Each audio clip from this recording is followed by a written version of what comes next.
Hi hello friends, ನಮಸ್ಕಾರ. ಎಲ್ಲರೂ ಹೇಗಿದ್ದೀರಾ? ನಾನು ನಿಮ್ಮ ಆರಾಮದನ್. ಫ್ರೆಂಡ್ಸ್, ಇತ್ತೀಚೆಗೆ ವಿಡಿಯೋಗಳನ್ನೆಲ್ಲ ಶೇರ್ ಮಾಡೋದು ತುಂಬಾ ಕಡಿಮೆ ಆಗ್ತಾ ಇದೆ. ಪ್ಲೀಸ್ ನನ್ನ ವಿಡಿಯೋಸ್ ಅನ್ನ ಶೇರ್ ಮಾಡಿ, ಸಪೋರ್ಟ್ ಮಾಡಿ. ಹಾಗೇನೆ ಇನ್ನು ಯಾರೆಲ್ಲ ಹೊಸದಾಗಿ ನನ್ನ ಚಾನೆಲ್ ಅನ್ನ ನೋಡ್ತಾ ಇದ್ದೀರಾ, ಪ್ಲೀಸ್ ಸಬ್ಸ್ಕ್ರೈಬ್ ಮಾಡ್ಕೊಳ್ಳಿ. ನೀವು ಕೂಡ ನನ್ನ ಚಾನೆಲ್ ಅನ್ನ ಶೇರ್ ಮಾಡಿ ಅಂತ ಹೇಳ್ತಾ, ಇವತ್ತು ಒಂದು ತುಂಬಾನೇ ಮುಖ್ಯವಾದ ವಿಷಯ, ಅದರಲ್ಲೂ ನಮ್ಮ ದೇಶದ ಬೆನ್ನೆಲುಬು ಆಗಿರುವಂತಹ ನಮ್ಮ ರೈತರಿಗೆ ತುಂಬಾನೇ ಅನುಕೂಲವಾಗುವಂತಹ ವಿಡಿಯೋ. ಯಾಕಂತಂದ್ರೆ ಹಳ್ಳಿಗಳ ಕಡೆ ಎಷ್ಟೋ ಜನಕ್ಕೆ ಇದು ನಾಲೆಡ್ಜ್ ಇರಲ್ಲ. ಇದ್ರ ಬಗ್ಗೆ ಎಲ್ಲಾನು ನೀವು ತಿಳ್ಕೊಂಡಷ್ಟು ಕೂಡ ನೀವೇನೇನೆ ನಾಳೆ ಎಲ್ಲೇ ಹೋದ್ರು ಕೂಡ ಏನೇ ಇದಾದ್ರು, ಯಾಕಂತಂದ್ರೆ ನಿಮ್ಗೆ ಫಸ್ಟ್ ಇದಕ್ಕೆ ಯಾವ ತರ ಅಪ್ಲಿಕೇಶನ್ ಹಾಕ್ಬೇಕು, ಯಾವ ತರ ಫೈಟ್ ಮಾಡಬೇಕು, ಯಾವ ತರಹ ಜಾಗನ ಪಡ್ಕೋಬೇಕು ಅನ್ನೋದು ತುಂಬಾನೇ ಇಂಪಾರ್ಟೆಂಟ್ ಆಗಿರುತ್ತೆ. ಅದ್ರ ಬಗ್ಗೆನೇನೆ ಈ ವಿಡಿಯೋದಲ್ಲಿ ನಾವು ಸಂಪೂರ್ಣವಾಗಿ ತಿಳ್ಕೊಳ್ಳೋಣ. ಫ್ರೆಂಡ್ಸ್, ಏನು ಇಲ್ಲ, ಇತ್ತೀಚೆಗೆ ನಮ್ಮ ಮಾನ್ಯ ಕಂದಾಯ ಸಚಿವರು ಕೃಷ್ಣ ಬೈರೇಗೌಡರು ಸುಮಾರು 1 ಲಕ್ಷ ಜನರಿಗೆ ಬಗರ್ ಹುಕುಂ ಅಲ್ಲಿ 1 ಲಕ್ಷ ಜನರಿಗೆ ಹಕ್ಕುಪತ್ರವನ್ನ ಕೊಟ್ರು. ಡಿಜಿಟಲ್ ಹಕ್ಕುಪತ್ರವನ್ನ ಸುಮಾರು 1 ಲಕ್ಷ ಜನರಿಗೆ, 1 ಲಕ್ಷ ರೈತರಿಗೆ ಹಕ್ಕುಪತ್ರಗಳನ್ನ ಕೊಟ್ರು. ಈ ಹಕ್ಕುಪತ್ರ ಇವಾಗ 1 ಲಕ್ಷ ಅಲ್ಲ, ಇನ್ನೂ ಕೂಡ ಅದು ಸುಮಾರು ಲಕ್ಷ ಜನಗಳಿಗೆ ಈ ನಮ್ಮ ಸಿದ್ದರಾಮಯ್ಯ ಅವರ ಸರ್ಕಾರದಲ್ಲಿ ಕೊಡಬೇಕು ಅಂತ ಹೇಳ್ಬಿಟ್ಟು ನಿರ್ಧಾರವನ್ನ ಮಾಡ್ಕೊಂಡಿದ್ದಾರೆ. ಅದರಲ್ಲಿ ನೀವು ಯಾವ ತರ ಅಪ್ಲಿಕೇಶನ್ ಹಾಕ್ಬೇಕು, ಯಾರ್ಯಾರು ಅಪ್ಲಿಕೇಶನ್ ಹಾಕಿದ್ದೀರಾ, ಅವ್ರ ಅಪ್ಲಿಕೇಶನ್ ರಿಜೆಕ್ಟ್ ಆಗಿದ್ರೆ ಏನ್ ಮಾಡಬೇಕು, ನೆಕ್ಸ್ಟ್ ಫರ್ದರ್ ಯಾವ ತರ ಸ್ಟೆಪ್ ತಗೊಳ್ಬೇಕು, ಒಂದು ಕಡೆಗಾದ್ರೆ ಇನ್ನೊಂದು ಕಡೆಗೆ ಇನ್ನು ಯಾರೆಲ್ಲ ಅಪ್ಲಿಕೇಶನ್ ಹಾಕಿಲ್ಲ ಅವ್ರು ಯಾವ ತರ ಅಪ್ಲಿಕೇಶನ್ ಹಾಕ್ಬೇಕು, ಎಲ್ಲೋಗಿ ಇದ್ ಮಾಡ್ಬೇಕು ನೋಡೋಣ ಬನ್ನಿ ಈ ವಿಡಿಯೋದಲ್ಲಿ. ನಮ್ಮ ಬಗರ್ ಹುಕುಂ ಕರ್ನಾಟಕ ಸರ್ಕಾರ ಏನು ಈ ಬಗರ್ ಹುಕುಂ ಯೋಜನೆಯಡಿ ಸುಮಾರು ಸರ್ಕಾರಿ ಭೂಮಿಗಳನ್ನ ಕಾಯಂ ಭೂಮಿಯಾಗಿ ಏನು ನೇಮಿಸುತ್ತೆ, ಮೀನ್ಸ್ ನೀಡುತ್ತೆ. ಯಾಕಂತಂದ್ರೆ ಈ ಕಾಯಂ ಭೂಮಿ ಅನ್ನೋದು ಯಾವ ತರ ಮಾಡ್ತಾರೆ ಅಂತಂದ್ರೆ, ರೈತರು ಸುಮಾರು ವರ್ಷಗಳಿಂದ ಆ ಜಮೀನಿನ ಸ್ವಾಧೀನ ಅನುಭವದಲ್ಲಿ ಇರ್ತಾರೆ. ಬಟ್ ಅವರಿಗೆ ಸರ್ಕಾರದಿಂದ ಯಾವುದೇ ಒಂದು ರೆಕಾರ್ಡ್ ಕೂಡ ಅವರಿಗೆ ಸಿಕ್ಕಿರೋದಿಲ್ಲ. ಅದಕ್ಕೋಸ್ಕರನೇನೆ ಕರ್ನಾಟಕ ಸರ್ಕಾರ ಸುಮಾರು ನಮೂನೆಗಳನ್ನ ಬಿಟ್ಟಿದೆ. ಆ ನಮೂನೆಯಲ್ಲಿ ನೀವು ಫಾರಂ ಅನ್ನ ಹಾಕೊಂಡು ಸರ್ಕಾರದಿಂದ ಆ ಭೂಮಿಗೆ ನಿಮ್ಮ ಅಂದ್ರೆ ಕಾಯಂ ಭೂಮಿಯನ್ನಾಗಿ ಪರಿವರ್ತನೆ ಮಾಡ್ಕೋಬೇಕು. ಅಂದ್ರೆ ಸರ್ಕಾರಿ ಭೂಮಿ ಅಂತ ಏನಿರುತ್ತೆ ಅದು ಪ್ರೈವೇಟ್ ಪ್ರಾಪರ್ಟಿ ನಿಮ್ಮ ಹೆಸರಿಗೆ ಬರೋ ತರ ಮಾಡ್ಕೊಳ್ಬೇಕು. ಈ ಸರ್ಕಾರಿ ಭೂಮಿಯನ್ನ ಕಾಯಂ ಭೂಮಿಯನ್ನಾಗಿ ನೀಡೋದೇನೆ ಬಗರ್ ಹುಕುಂ ಒಂದು ಸ್ಕೀಮ್ ಅದ. ಆಕ್ಚುಲಿ ಈ ಬಗರ್ ಹುಕುಂ ಅಲ್ಲಿ ಸುಮಾರು ಈಗಾಗಲೇನೇನೆ ನನಗೆ ಗೊತ್ತಿರೋ ತರ ಸುಮಾರು ಲಕ್ಷಾಂತರ ಜನ ಅಪ್ಲಿಕೇಶನ್ಗಳನ್ನ ಹಾಕಿದ್ದಾರೆ. ಅದರಲ್ಲಿ ಸುಮಾರು ರಿಜೆಕ್ಟ್ ಆಗಿದೆ ಬಿಡಿ.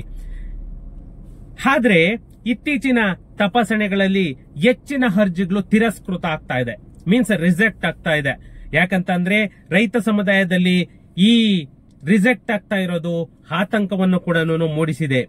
ಈ ಬಗರ್ ಹುಕುಂ ಸಂಬಂಧಿತ ಅರ್ಜಿಗಳ ಸ್ಥಿತಿ, ತಿರಸ್ಕಾರಕ್ಕೆ ಕಾರಣಗಳು ಎಲ್ಲ ಕೂಡ ನಾವು ಈ ವಿಡಿಯೋದಲ್ಲಿ ಸಂಪೂರ್ಣವಾಗಿ ನಾವು ತಿಳ್ಕೊಳ್ಳೋಣ. ಬಗರ್ ಹುಕುಂ ಇದು ಯಾವ ಉದ್ದೇಶಕ್ಕಾಗಿ ಕೊಡ್ತಾರೆ? ಬಗರ್ ಹುಕುಂ ಅನ್ನೋದು ಒಂದು ಸರ್ಕಾರಿ ಖಾಲಿ ಜಮೀನಿನಲ್ಲಿ ದಶಕಗಳಿಂದ ಅಂದ್ರೆ ಸುಮಾರು ವರ್ಷಗಳಿಂದ ಸಾಗುವಳಿ ಮಾಡುತ್ತಿರುವಂತಹ ಅರ್ಹ ರೈತರಿಗೆ ಮಾಲೀಕತ್ವದ ದಾಖಲೆಯನ್ನಾಗಿ ನೀಡುವುದೇ ಹಕ್ಕುಪತ್ರ. ಈ ಬಗರ್ ಹುಕುಂ ಅನ್ನೋದು ಒಂದು ಸ್ಕೀಮು. ಇದರಿಂದ ರೈತರು ಭೂಮಿ ಮೇಲಿನ ನೈಜ ಹಕ್ಕನ್ನು ಪಡೆದು ಸರ್ಕಾರದ ಎಲ್ಲ ಪ್ರಯೋಜನಗಳನ್ನ ಕೂಡ ಅವರು ಪಡ್ಕೊಳ್ಬಹುದು. ಈ ಬಗರ್ ಹುಕುಂ ಹಕ್ಕುಪತ್ರ ಏನಾದ್ರೂ ರೈತರಿಗೆ ಸಿಕ್ತು ಅಂತಂದ್ರೆ ಅದರಿಂದ ಅವರು ಕೃಷಿ ಸಾಲವನ್ನ ಕೂಡ ಪಡ್ಕೊಳ್ಬಹುದು. ಸರ್ಕಾರಿ ವತಿಯಿಂದ ಏನೇನು ಸೌಲಭ್ಯಗಳು ಸಿಗುತ್ತೆ, ಪ್ರತಿಯೊಂದು ಸೌಲಭ್ಯಗಳನ್ನು ಕೂಡ ರೈತರು ಪಡ್ಕೊಳ್ಬಹುದು. ಯಾಕಂತ ಅಂದ್ರೆ ಈ ಹಕ್ಕುಪತ್ರ ಅನ್ನೋದು ಅವರಿಗೆ ಎಲ್ಲಾ ರೀತಿಯಲ್ಲೂ ಕೂಡ ನೈಜ ದಾಖಲೆ ಆಗಿರುತ್ತೆ.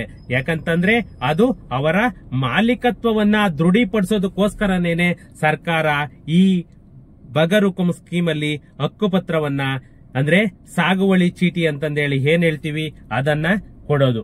ಅದಕ್ಕಾಗೇನೇನೆ ಇದು ಮೊನ್ನೆ ಸುಮಾರು ಕೃಷ್ಣ ಬೈರೇಗೌಡರು ಸುಮಾರು 1 ಲಕ್ಷ ಪ್ರಾಪರ್ಟಿಗಳಿಗೆ ಕೊಟ್ಟಿದ್ದಾರೆ. ಇನ್ನೂ ಇವಾಗ ಮತ್ತೆ 1 ಲಕ್ಷ ಪ್ರಾಪರ್ಟಿ ಕೂಡ ರೆಡಿ ಆಗಿದೆ. ಅದು ಯಾವಾಗ ಕೊಡ್ತಾರೆ ಅಂತ ಕೂಡ ನಾನು ಡೇಟ್ ಅನ್ನ ಹೇಳ್ತೀನಿ. ಇವಾಗ ಇಷ್ಟು ದಿನ ಹಾಕಿರೋರ ಅರ್ಜಿಗಳು ಹಾಕಿರ್ತಾರಲ್ಲ, ಆ ಅರ್ಜಿಗಳು ಹಾಕಿರೋರ್ದು ಅರ್ಜಿಗಳ ಸ್ಥಿತಿಗತಿ ಏನು ಅಂತ ಅಂದ್ರೆ ಸರ್ಕಾರ ಫಿಲ್ಟರ್ ಮಾಡುತ್ತೆ. ಯಾರ್ಯಾರು ಅಪ್ಲಿಕೇಶನ್ ಹಾಕಿರ್ತಾರೆ ಅವರೆಲ್ಲರಿಗೂ ಹಕ್ಕುಪತ್ರ ಸಿಗಲ್ಲ, ಅದರಲ್ಲೂ ಫಿಲ್ಟರ್ ಆಗುತ್ತೆ. ಅದರಲ್ಲಿ ಫಿಲ್ಟರ್ ಆಗ್ಬಿಟ್ಟು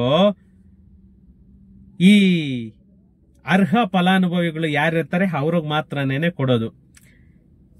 ಅದರಲ್ಲಿ ಯಾವ ತರ ಸ್ಕೀಮ್ ಅನ್ನ ಇದ್ ಮಾಡ್ತಾರೆ ಅಂದ್ರೆ ನೋಡಿ, 1980ರ ದಶಕದಲ್ಲಿ 1980 ನಮೂನೆ 50 ಅಂತ ಬರ್ತಾ ಇತ್ತು. ಆ ನಮೂನೆ 50 ಮುಖಾಂತರ ಅರ್ಜಿ ಸಲ್ಲಿಕೆ ಮಾಡೋದಕ್ಕೂ ಕೂಡ ಅವಕಾಶ ಇತ್ತು. ಅದೇನೇನೆ 1990 ಅವಾಗ ಬಂದ್ಬಿಟ್ಟು ಫಾರಂ ನಂಬರ್ 53 ಅಂತಂದೇಳಿ 2ನೇ ಹಂತದಲ್ಲಿ ಇದ್ ಮಾಡಿದ್ರು. ನೆಕ್ಸ್ಟ್ 2013 ಫಾರಂ ನಂಬರ್ 57 ಅನ್ನು ಬಿಟ್ರು. ಇದು ಎಲ್ಲಾನು 3 ಫಾರ್ಮ್ ಕೂಡ 3 ನಮೂನೆ ಕೂಡ ಬಗರುಕುಂಗೆ ಅಪ್ಲಿಕೇಬಲ್ ಆಗುತ್ತೆ. ಆ 3 ನಮೂನೆ ಕೂಡ ಆ 3 ಫಾರ್ಮ್ ಅರ್ಜಿಗಳು ಯಾರು ಹಾಕಿದ್ರು ಕೂಡ ಅವರ ಅರ್ಜಿಗಳನ್ನೆಲ್ಲ ತಗೊಳ್ತಾರೆ. ಅದರಲ್ಲಿ ಫಿಲ್ಟರ್ ಆಗುತ್ತೆ. ಈ ನಮೂನೆಗಳನ್ನ ಯಾರ್ಯಾರು ಹಾಕಿರ್ತಾರೆ ಅವರು ಎಲ್ಲವನ್ನು ಕೂಡ ಸರ್ಕಾರ ಪರಿಶೀಲನೆ ಮಾಡುತ್ತೆ. ಪರಿಶೀಲನೆ ಮಾಡಿಬಿಟ್ಟು ಯಾರು ಅರ್ಹರು ಅಂತವರಿಗೆ ಗ್ರಾಂಟ್ ಮಾಡುತ್ತೆ. ಈ ನಮೂನೆ 50ಯಲ್ಲಿ ಎಷ್ಟು ಅಪ್ಲಿಕೇಶನ್ ಬಂದಿದೆ ಇಲ್ಲಿವರೆಗೂ, ಎಷ್ಟು ಅಪ್ಲಿಕೇಶನ್ ರಿಜೆಕ್ಟ್ ಆಗಿದೆ, ಎಷ್ಟು ಅಪ್ಲಿಕೇಶನ್ ಅಪ್ಲಿಕೇಬಲ್ ಆಗಿದೆ ಅಂದ್ರೆ ನೋಡಿ, ಸುಮಾರು 11,57,516 ಅಪ್ಲಿಕೇಶನ್ ಹಾಕಿದ್ದಾರೆ ರೈತರು. ಅದರಲ್ಲಿ ಸುಮಾರು 3,87,520 ಅಪ್ಲಿಕೇಶನ್ ಅಪ್ರೂವ್ಡ್ ಆಗಿದೆ. ಇನ್ನ ಸುಮಾರು 7,64,541 ಅಪ್ಲಿಕೇಶನ್ ರಿಜೆಕ್ಟ್ ಆಗಿದೆ. ಅದಕ್ಕೆ ಅವರು ಅರ್ಹರಲ್ಲ ಅಂತ ಹೇಳ್ಬಿಟ್ಟು ರಿಜೆಕ್ಟ್ ಮಾಡಿರುತ್ತೆ. ಇನ್ನ ನಮೂನೆ 53 11,81,228 ಅರ್ಜಿ ಬಂದಿದೆ. ಅದರಲ್ಲಿ 2,19,604 ಮಂಜೂರಾಗಿದೆ. ಸುಮಾರು 8,18,19 ರಿಜೆಕ್ಟ್ ಆಗಿದೆ. ಇನ್ನ ಫಾರಂ ನಂಬರ್ 57 ಏನ್ ಬಿಟ್ರು 2013 ಅಲ್ಲಿ ಥರ್ಡ್ ಸ್ಟೇಜ್ ಅಲ್ಲಿ ಬಿಟ್ರದು. ಒಟ್ಟು 10,69,990 ಅಪ್ಲಿಕೇಶನ್ ಬಂದಿದೆ. ಅದರಲ್ಲಿ ಸುಮಾರು 8,733 ಅಪ್ಲಿಕೇಶನ್ ಅಪ್ರೂವ್ಡ್ ಆಗಿದೆ. ಇನ್ನ 1,63,284 ಅಪ್ಲಿಕೇಶನ್ ರಿಜೆಕ್ಟ್ ಆಗಿದೆ ಆಲ್ರೆಡಿ. ಇನ್ನು ಸುಮಾರು 9 ಲಕ್ಷ ಅಪ್ಲಿಕೇಶನ್ ಅಷ್ಟು ವೇಟಿಂಗ್ ಅಲ್ಲಿದೆ, ಅಂದ್ರೆ ಪರಿಶೀಲನೆ ಆಗ್ತಾ ಇದೆ. ಈ ಅರ್ಜಿ ತಿರಸ್ಕೃತ ಆಗೋದಕ್ಕೆ ಕಾರಣ ಇಡೀ ಕುಟುಂಬದಿಂದ ಒಬ್ಬನೇ ಒಬ್ಬ ಅರ್ಜಿ ಸಲ್ಲಿಸಬಹುದೆಂಬ ನಿಯಮ ಇರೋದು.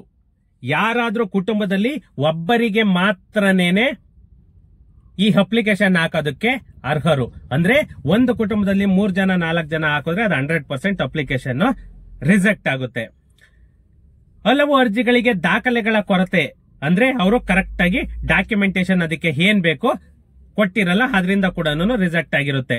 ಮತ್ತೆ ಅನೇಕ ಕಡೆಗಳಲ್ಲಿ ಉಳುಮೆ ನಿಲ್ಲಿಸಿ ವಾಣಿಜ್ಯ ಬಳಕೆಗೆ ಸರ್ಕಾರಿ ಭೂಮಿ ಬಳಸಲಾಗುತ್ತದೆ.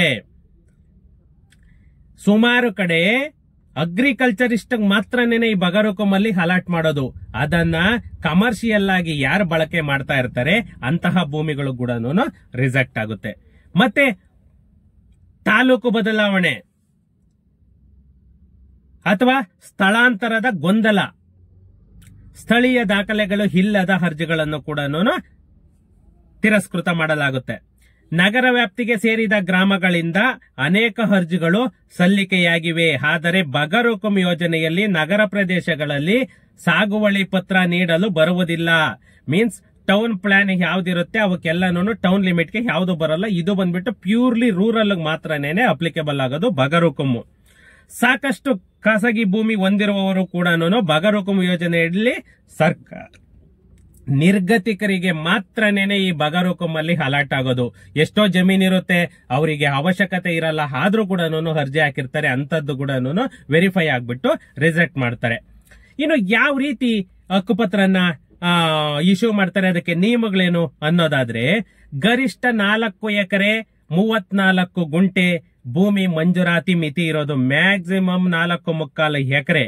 ಅದರಲ್ಲಿ 2 ಎಕರೆ ಖಾಸಗಿ ಭೂಮಿಯುಳ್ಳವರಿಗೆ, ಇನ್ನು 2 ಎಕರೆ 34 ಗುಂಟೆ ಇದು ಮಾತ್ರನೇನೆ ಅವರಿಗೆ ಕೊಡ್ಬೇಕಾಗಿರೋದು. ಯಾಕಂದ್ರೆ ಆ ತರ ಗವರ್ನಮೆಂಟ್ ರೂಲ್ಸ್ ಇರೋದು. ಇಡೀ ಕುಟುಂಬದಿಂದ ಒಬ್ಬರಿಗೆ ಮಾತ್ರನೇನೆ ಮಂಜೂರು ಮಾಡುವುದು. ಇನ್ನು ನಗರ ಪ್ರದೇಶಗಳಲ್ಲಿ ಇದ್ದವರು ಯಾರಾದ್ರೂ ಅಪ್ಲಿಕೇಶನ್ ಹಾಕಿದ್ರೆ ಅದು 100% ರಿಜೆಕ್ಟ್ ಆಗುತ್ತೆ. ಈ ಭೂಮಿಯನ್ನ ಇಷ್ಟು ವರ್ಷ ಅಂತ ಹೇಳ್ಬಿಟ್ಟು ಯಾವುದೇ ಕಾರಣಕ್ಕೂ ಮಾರಾಟ ಮಾಡೋದಕ್ಕೆ ಆಗಲ್ಲ. ಮತ್ತೆ ಇನ್ನೊಂದೇನಂತಂದ್ರೆ ಪ್ಯೂರ್ಲಿ ಇದನ್ನ ಕೃಷಿಗೆ ಮಾತ್ರನೇನೆ ಬಳಸ್ಕೋಬೇಕಾಗುತ್ತೆ. ಈ ನಮ್ಮ ರೈತರು ಅಪ್ಲಿಕೇಶನ್ಗಳೆಲ್ಲ ಹಾಕಿ ಬಗರುಕುಂ ಅಲ್ಲಿ ಇನ್ನೂ ನಮ್ಗೆ ಅಲಾಟ್ ಮಾಡಿಲ್ಲ ಅಂತ ಹೇಳ್ಬಿಟ್ಟು ಸುಮಾರು ಕಡೆ ಪ್ರತಿಭಟನೆಗಳ ಹಾದಿ ಕೂಡ ತುಳಿದಿದ್ದಾರೆ. ರಾಜ್ಯದ ಅನೇಕ ಕಡೆಗಳಲ್ಲಿ ಈ ಬಗರುಕುಂ ಅಲ್ಲಿ ತಿರಸ್ಕೃತಗೊಂಡಂತಹ ರೈತರು ಪ್ರತಿಭಟನೆ ಮಾಡೋದು ಕೂಡ ಮುಂದಾಗಿದ್ದಾರೆ. ಬಟ್ ಅದೆಲ್ಲನೂ ನೋ ಯೂಸ್. ರೈತರಿಗೆ ಸರ್ಕಾರದಿಂದ ಇದರಲ್ಲಿ ಏನ್ ಸಲಹೆ ಕೊಡ್ತಾರೆ ಅಂದ್ರೆ, ನಿಮ್ಮ ಅರ್ಜಿ ತಿರಸ್ಕೃತಗೊಂಡಿದ್ದರೆ RTI ಮೂಲಕ ಕಾರಣ ತಿಳಿದುಕೊಳ್ಳಿ. ಏನಾಗಿದೆ, ನಿಮ್ಮ ಅರ್ಜಿ ಯಾಕೆ ರಿಜೆಕ್ಟ್ ಆಯ್ತು ಅನ್ನೋ ತಿಳ್ಕೋಬೇಕು. ನೀವು ಹೋಗಿ ಪ್ರತಿಭಟನೆ ಮಾಡಿದ್ರೆ ಅದು ಯಾವುದೇ ಪ್ರಯೋಜನ ಇಲ್ಲ. ಪಟ್ಟಿ ಪ್ರಕಟವಾದರೆ ತಕ್ಷಣವೇ ಪರಿಶೀಲಿಸಿ. ಮತ್ತೆ ಸಂಬಂಧಿತ ಅಧಿಕಾರಿಗಳ ಗಮನಕ್ಕೆ ನಿಮ್ಮ ಅರ್ಜಿ ಮತ್ತು ದಾಖಲೆಗಳ ನಕಲುಗಳನ್ನ ನೀಡಿ. ಮತ್ತೆ ಮಾನದಂಡ ಪೂರೈಸಿದರೆ ಮರು ಅರ್ಜಿಗಾಗಿ ಅವಕಾಶವನ್ನು ಕೂಡ ಕೇಳಬಹುದು. ಮತ್ತೆ ಯಾವುದೇ ಸಾಲ ಅಥವಾ ಭೂಮಿ ಖರೀದಿಗೆ ವಂಚನೆಗೆ ಒಳಗಾಗಬೇಡಿ. ಇದು ಕೂಡ ಸರ್ಕಾರ ಒಂದು ಮುನ್ಸೂಚನೆಯನ್ನು ಕೂಡ ಕೊಡ್ತಾ ಇದೆ. ಅದೇ ಈ ಬಗರುಕುಂ ಯೋಜನೆ ಅಡಿಯಲ್ಲಿ ರೈತರಿಗೆ ಭೂಮಿ ಹಕ್ಕು ನೀಡುವ ಮಹತ್ವದ ಯೋಜನೆಯಾದರೂ ನಿಯಮಾನುಸಾರ ದಾಖಲೆಗಳಿದ್ದವರಿಗೆ ಮಾತ್ರನೇನೆ ಈ ಹಕ್ಕುಪತ್ರ ಸಿಗುವುದು. ಸರ್ಕಾರ ಈ ಪ್ರಕ್ರಿಯೆಯನ್ನ ಹೆಚ್ಚು ಪಾರದರ್ಶಕವಾಗಿ ಅಂದ್ರೆ ಟ್ರಾನ್ಸ್ಪರೆನ್ಸಿಯಾಗಿ ಪ್ರತಿಯೊಂದು ಕೂಡ ನಡೆಸುವ ನಿಟ್ಟಿನಲ್ಲಿ ಈ ಎಲ್ಲ ರೀತಿಯ ಕ್ರಮಗಳನ್ನ ತೆಗೆದುಕೊಂಡಿದೆ. ರೈತರು ಈ ನಿಯಮಗಳನ್ನ ಗಮನದಲ್ಲಿಟ್ಟುಕೊಂಡು ಮುಂದಿನ ಕ್ರಮವನ್ನ ಕೈಗೊಳ್ಳಬೇಕು.